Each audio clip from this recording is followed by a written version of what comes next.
શું તમારી થાળીમાં પણ છે ઝેર? ભારત જેવા વિશાળ દેશોમાં સુરક્ષિત ભોજનની ગેરંટી કેમ નથી મળી શકતી? શું કારણ છે કે 21મી સદીમાં પણ લોકો ભોજન લેતા પહેલા વિચાર કરે છે? ભેળસેળ બજારમાંથી આપણે શું ખાઈ રહ્યા છે? ભારતમાં સેફ ફૂડ કેમ અસંભવ બની રહ્યું છે? ભારતમાં કાયદા છે તેમ છતાં પણ સુરક્ષા કેમ નથી? તો ચાલો આજે આપણે આ જ મહત્વના મુદ્દે ડિટેલમાં જાણકારી મેળવીશું. નમસ્કાર દર્શક મિત્રો, દિલોક સત્તા શોમાં આપનું સ્વાગત છે. દર્શક મિત્રો, તમે જ્યારે સવારે ઉઠો છો ત્યારે રસોડામાં ચા ઉકળી રહી છે, દૂધ ઉકળી રહ્યું છે, મસાલાની સુગંધ આખા ઘરમાં ફેલી રહી છે, ટેબલ પર ગરમા ગરમ પરોઠા છે, ચટણી છે અને તમને લાગે છે કે આ બધું તમારા પરિવારને તાકાત આપશે, સ્વાસ્થ્ય આપશે, જીવન આપશે. પરંતુ જો હું તમને કહું કે કદાચ આ જ થાળી, આ જ ખોરાક, આ જ દૂધ અને આ જ મસાલા ધીમે ધીમે તમારા શરીરને અંદરથી ખાઈ રહ્યા હોય તો? જો હું કહું કે ભારતમાં લાખો લોકો રોજ આ પ્રકારનું ભેળસેળ ખોરાક ખાઈ રહ્યા છે કે જેમાં રંગ પણ છે પરંતુ પોષણ નથી, સુગંધ છે પરંતુ શુદ્ધતા નથી, સ્વાદ છે પરંતુ સુરક્ષિત નથી, તો પછી આજે આપણે આ જ વિષય પર વાત કરવા જઈ રહ્યા છે. એવા સત્ય વિશે વાત કરવાના છે કે જે દરેક ભારતીયના રસોડાની સાથે જોડાયેલું છે, દરેક ઘરની થાળી સાથે જોડાયેલું છે અને કદાચ તમારા જીવન સાથે પણ જોડાયેલું છે. કારણ કે આ માત્ર ભેળસેળની વાત નથી, આ વિશ્વાસના તૂટવાના યુગની વાત છે. આ એવી સિસ્ટમની વાત છે કે જ્યાં કાયદાઓ છે, નિયમો છે, લેબ છે, અધિકારીઓ છે, દરોડા પણ પાડવામાં આવે છે. પરંતુ તેમ છતાં પણ કેટલાક જાગૃત લોકો બજારમાંથી ખરીદેલા દૂધ પર વિશ્વાસ નથી કરતા, મસાલા ઘરે પીસે છે, પનીર ઘરે બનાવે છે, ઘઉં સીધું જ ખેતરમાંથી મંગાવે છે. જેથી આજે આપણે પણ આ વિષય પર વાત કરવા જઈ રહ્યા છે કે જે સીધું જ તમારા રસોડાની સાથે, તમારી થાળીની સાથે અને સૌથી મહત્વનું તમારા સ્વાસ્થ્યની સાથે જોડાયેલો છે. આપણે સૌને ખબર જ છે કે ભારત એક એવો દેશ છે કે જ્યાં ભોજનને દેવતા સમાન માનવામાં આવે છે, કે જ્યાં અન્ન એવો ઓડકાર. આ કહેવત ખૂબ જ પ્રચલિત છે. પરંતુ કલ્પના કરો કે જે અન્નને તમે પવિત્ર માનો છો, જે મસાલાની સુગંધ તમારા ઘરને મહેકાવી રહી છે, તે જ મસાલામાં જો ધીમું ઝેર ભળેલું હોય તો? આજે ભારતના કરોડો લોકોના ઘરોમાં એક અજીબ પ્રકારનો ડર વ્યાપી ગયો છે. આ ડર કોઈ યુદ્ધનો નથી, પરંતુ રોજિંદા વપરાશમાં લેવાતી ચીજ વસ્તુઓની શુદ્ધતાનો છે. અને આની સાથે પ્રશ્ન એ છે કે આખરે ભારત જેવા વિશાળ દેશમાં સુરક્ષિત ભોજનની ગેરંટી કેમ નથી મળી શકતી? શું કારણ છે કે 21મી સદીમાં પણ લોકો ખાતા પહેલા ડરી રહ્યા છે?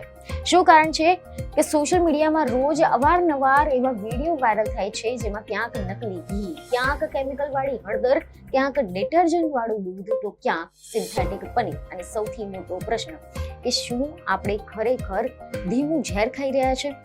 ભારતમાં ખોરાકની સાથે છેડછાડ એ કોઈ નવી વાત નથી. વર્ષો પહેલા પણ દૂધમાં પાણી ભેળવાતું હતું, મરચામાં ઈંટનો ભૂક્કો નખાતો હતો, હળદરમાં રંગ ભેળવાતો હતો. પરંતુ આજે પરિસ્થિતિ બદલાઈ ગઈ છે.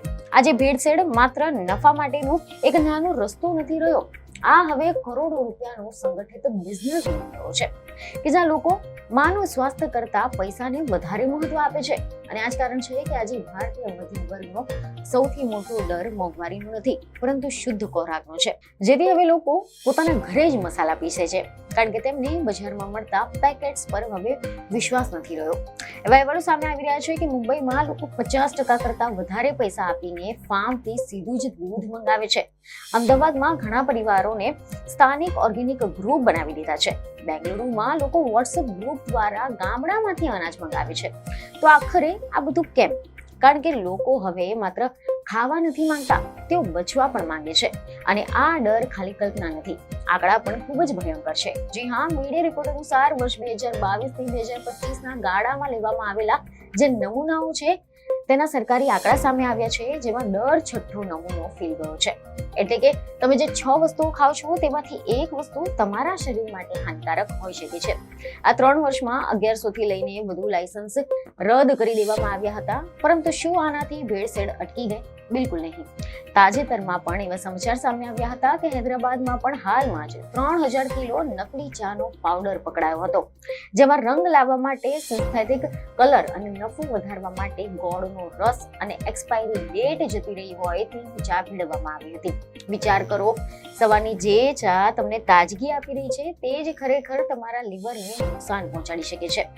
પહેલાના જમાનામાં ભેળસેળ એટલે દૂધમાં પાણી અને અનાજમાં કાંકરા હતા, પરંતુ આજે તો દૂધમાં ડિટર્જન્ટ અને મસાલામાં લાકડાનું ઝેર અને કેમિકલ રંગો ભેળવવામાં આવી રહ્યા છે. આધુનિક ભેળસેળ દેખાતી નથી, પરંતુ તે તમારા શરીરને અંદરથી પોપલી કરી નાખે છે. હવે સવાલ છે કે જ્યારે કાયદો છે તો સમસ્યા કેમ છે?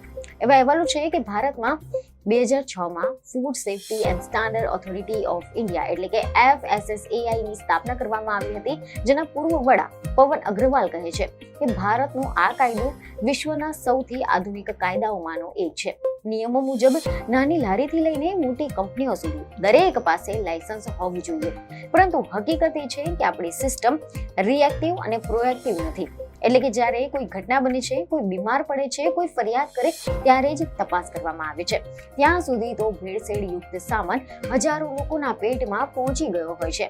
વળી ભારતની ખાદ્ય અર્થવ્યવસ્થાનો મોટો હિસ્સો અનૌપચારિક છે, એટલે કે ગલી નાકા પર મળતા છૂટા મસાલા, તેલ કે લોટ ક્યાંથી આવે છે, તેમાં શું ભળેલું હોય છે, તેની તપાસ કરવી લોખંડના લોહાના ચણા ચાવવા જેવું કામ છે.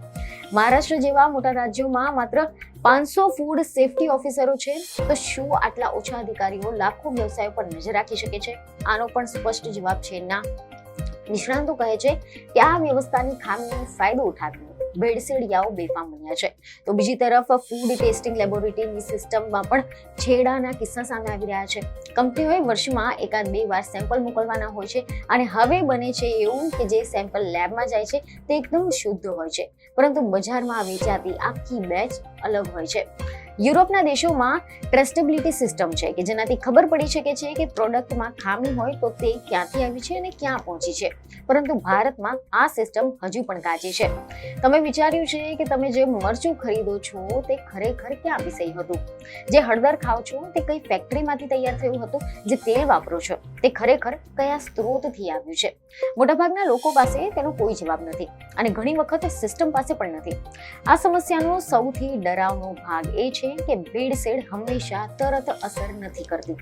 જો ખોરાક ખાધા પછી તરત માણસ બીમાર પડી જાય છે તો તેને ખબર પડે છે, પરંતુ શું થાય જ્યારે આ કેમિકલ ધીમે ધીમે શરીરમાં જમા થતું જાય, જ્યારે દરરોજ થોડું થોડું ઝેર તમારા શરીરમાં જાય? આ અંગે કેટલાક અહેવાલ એવા પણ સામે આવી રહ્યા છે કે તબીબોનું કહેવું છે કે આવો ખોરાક વર્ષો પછી લીવર, કિડની, હોર્મોન અને કેન્સર જેવી ગંભીર સમસ્યાઓ ઊભી કરી શકે છે. અને સૌથી ખતરનાક વાત એ છે કે માણસને ક્યારેય ખબર જ નથી પડતી કે તેની બીમારીની શરૂઆત ક્યારે અને ક્યાંથી થઈ હતી. ભારતની સૌથી મોટી ટ્રેજેડી એ છે કે અહીંયા ખોરાક માત્ર જરૂરિયાત નથી, આર્થિક સંઘર્ષ પણ છે. ગરીબ માણસ પાસે સૌથી સસ્તું ખોરાક ઘણી વખત સૌથી જોખમી પણ હોય છે, કારણ કે શુદ્ધતા મોંઘી બની ગઈ છે અને ભેળસેળ સસ્તી. આજે શહેરોમાં ઓર્ગેનિક આ શબ્દ હવે એક સ્ટેટસ સિમ્બોલ બની ગયો છે.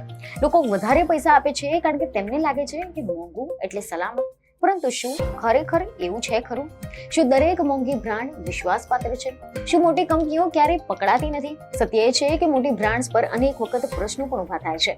ક્યારેક વધારે પેસ્ટિસાઇડ, ક્યારેક ખોટું લેબલિંગ, તો ક્યારેક સબ સ્ટાન્ડર્ડ પ્રોડક્ટ. પરંતુ સામાન્ય માણસ પાસે વિકલ્પ શું છે? તે ડરે છે, અને ડર બજારમાં વિશ્વાસનો સૌથી મોંઘી વસ્તુ બની જાય છે. સોશિયલ મીડિયામાં આ ડરને વધુ ઝડપથી ફેલાવવામાં આવે છે. હવે તો સોશિયલ મીડિયા પર અવારનવાર અનેક વિડીયો વાયરલ થઈ રહ્યા છે કે જેમાં એવું છે, આ દૂધમાં ડિટર્જન્ટ છે, આ હળદર નકલી છે, આ ચામાં રંગ છે, આ મીઠાઈમાં કેમિકલ છે. લોકો એકબીજાને વિડીયો મોકલે છે, ડર ફેલાય છે, અને ધીમે ધીમે આખું સમાજ શંકાશીલ બની જાય છે. હવે લોકો ખાતા પહેલા વિચાર કરે છે, ચા પીતા પહેલા વિચાર કરે છે, બાળકોને ચોકલેટ આપતા પહેલા પણ વિચાર કરે છે. પરંતુ અહીંયા એક મહત્વનો પ્રશ્ન એ પણ છે કે શું સોશિયલ મીડિયા માત્ર સત્ય બતાવે છે કે પછી ડરને વધારવાનું પણ કામ કરે છે? કારણ કે દરેક વિડીયો સચોટ નથી હોતો. ઘણી વખત અડધી માહિતી પણ ભય પેદા કરે છે, પરંતુ જ્યારે સિસ્ટમ પર વિશ્વાસ તૂટી જાય ત્યારે અફવાઓ પણ સત્ય જેવી લાગવા લાગે છે. અને કદાચ ભારત આજે એ જ સ્ટેજ પર આવીને પહોંચ્યું છે.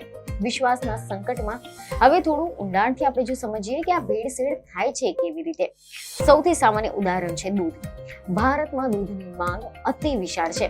લાખો લીટર દૂધ રોજ શહેરોમાં પહોંચાડવું પડે છે અને આ સપ્લાય ચેઇનમાં ઘણા મધ્યવર્તી પણ હોય છે જ્યાંથી ભેળસેળની શરૂઆત થાય છે.